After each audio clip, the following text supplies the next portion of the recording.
Quel match de folie, quel match de dinguerie, quel match de battement du cœur. Pourquoi ces temps-ci on a besoin, il faut que on se chauffe, hein, on se retrouve dans une chaleur intense avant qu'on ne retrouve enfin ce qu'on voulait. Pourquoi? Durant tous les derniers mois du Real Madrid maintenant, ça fait battre le cœur comme supporter de FC Barcelone. Oui, vraiment, je dis la vérité. Je dis la vérité, madame et messieurs, bienvenue sur la chaîne 7.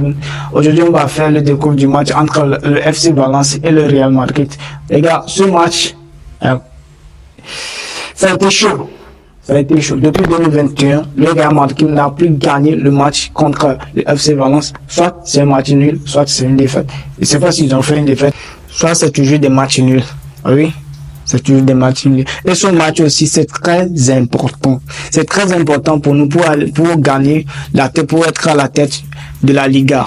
Et on va commencer avec la masterclass de Jude Bellingham. Quel joueur! La mentalité, la pure mentalité à la CR7.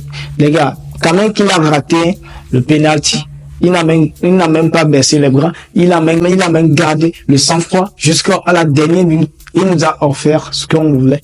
Il nous a donné ce qu'on voulait. Les gars, c'est ça qu'on appelle un leader. C'est ça qu'on attend d'un milieu. C'est ça qu'on attend d'un attaquant, de tout un joueur capable de marquer ou bien tout joueur offensif. Tous les joueurs offensifs. C'est ça qu'on attend de les gars. La masterclass de Jude Bellingham, c'était ouf. C'était ouf. La récupération, les passes, tout était génial. Quand même que le penalty, il y avait plein d'erreurs et quand même que avant de tirer le penalty, le gardien n'était pas sur la ligne. Avant que Jude Bellingham tire le penalty, l'arbitre avait laissé ces erreurs sans siffler et il y a deux joueurs aussi qui étaient entrés en surface. Donc normalement ces deux erreurs-là, ça doit donner l'avantage à Jude Bellingham de retirer le penalty, mais on n'a pas donné cette occasion-là. Et on continue avec les Tchouaméni.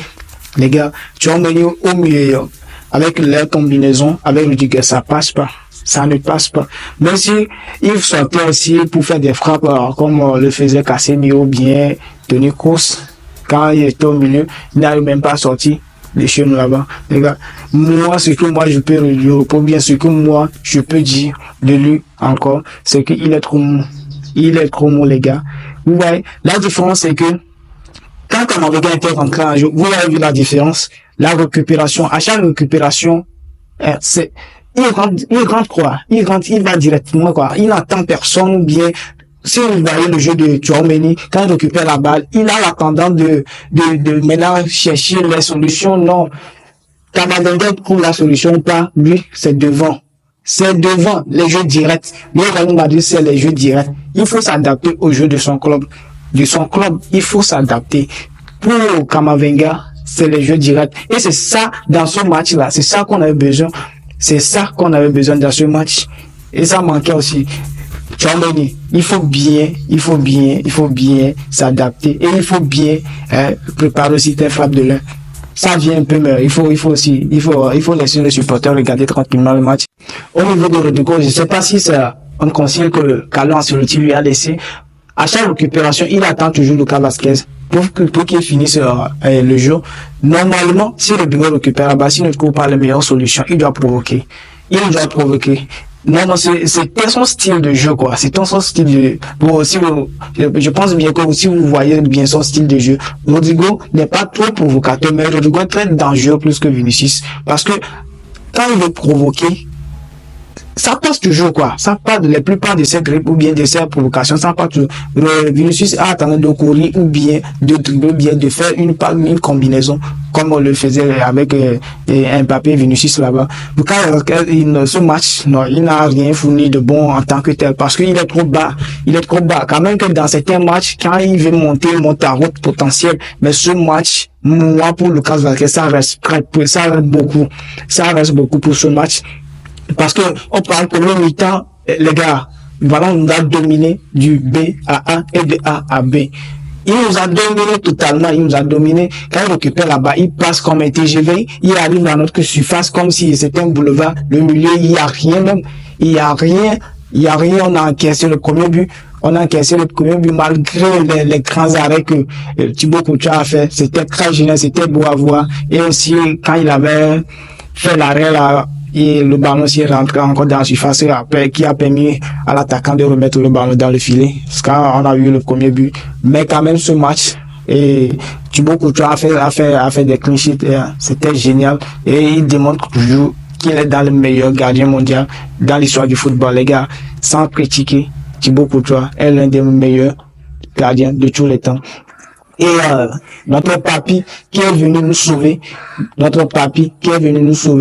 comme il le faisait auparavant, les gars, c'était très génial. Luka Modric, papy Modric, quel masterclass tu nous as fait encore ce soir. Regardez les combinaisons, quand il était venu avec Amavinga, les jeux, c'était rapide. Tout droit. C'est comme ça le jeu. Quand vous gagnez, c'est comme ça le jeu. Soit vous encaissez, soit vous égalisez et vous gagnez. C'est comme ça. Soit vous encaissez, soit vous égalisez. Pour qu'il ait un peu en premier mi-temps, il se retrouvait dans des hors-jeux, comme d'habitude, comme des matchs face à FC Barcelone. Dans plusieurs hors-jeux, les gars. Il faut que tu t'adaptes. Il faut bien être bien emplacé parce que c'est des occasions que tu as voulu marquer 2 ou 3 buts comme ça, que tu étais hors jeu. C'était pas trop génial. Sinon, le match, tu as fait ce que tu peux faire. Pour Vinicius, les gars, il faut s'adapter. On t'aime bien. Tu fais de grands progrès avec tous les trophées individuels que tu as raflé cette année. C'était trop beau, c'était très génial. Tu as répondu exactement à Rodri, au voleur, au sélectionneur du Ballon d'Or que tu étais le meilleur joueur actuellement. Mais il faut comprendre 2 choses. Quand on te provoque, il faut s'adapter. Dans tous les matchs que tu joues, il y a toujours des gens qui vont chanter des chants de racisme, ils vont te provoquer de tout. Il faut s'adapter. Mais moi, je comprends pas quoi. On te suit que tu es noir et tu te fâches. Tu te fâches pourquoi? Les blancs payent pour être noir. Nous, si on veut devenir blanc, c'est très facile pour nous. Mais devenir noir, être blanc et devenir noir, c'est autre chose. Les gars, moi, je suis noir, je suis fier de moi. Je suis négro, moi, je suis fier. Le gardien, il sait vraiment, tu parles aussi trop. Il faut s'adapter, Vinicius. Tu es le meilleur actuellement. Et il faut s'adapter. On va te provoquer, on va te dire de n'importe quoi. Il faut s'adapter. Il faut avoir le cœur sportif, il faut avoir de l'esprit sportif. Il faut s'adapter. Ce carton-là, c'est un carton bête. Le gardien, il le savait très bien que quand il va te provoquer, tu vas lui répondre. Il faut s'adapter au jeu. Maintenant, carton rouge, tu vas rater au moins 1 ou 2, 3 matchs, je sais pas trop. Quand même, il paraît que 2 ou 1 match. Ça t'arrange pas, ça n'arrange pas le club. Ça ne t'arrange pas, ça n'arrange pas le club. Il faut s'adapter. Bien joué, les gars. Bienvenue à la fin de ce débrief. Dites-moi en commentaire ce que vous avez pensé et bien comment vous avez vu ce match et en partageant nos idées en commentaire. Et aussi, nos voisins, ne vous fâchez pas, sinon, quand on prend la tête, nous, c'est la dictature. Maintenant, on va vous montrer que quand on vous donne quelque chose de précieux, nous, et il faut bien le calorer, il faut bien le garder. Il faut bien le garder.